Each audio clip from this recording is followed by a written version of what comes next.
always blow the whistle. 1, 2, 3, blow the whistle.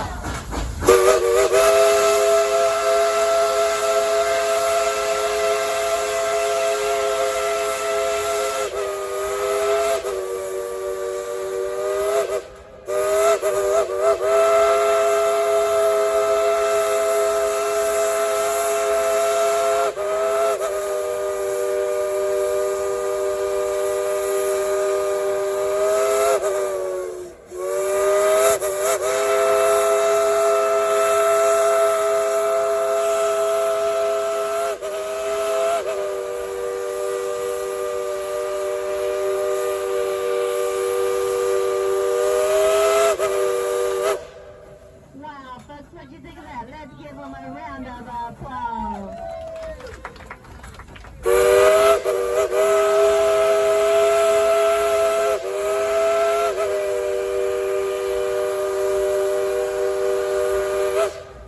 So that was engineer Casey and Cinderella saying thank you for the applause.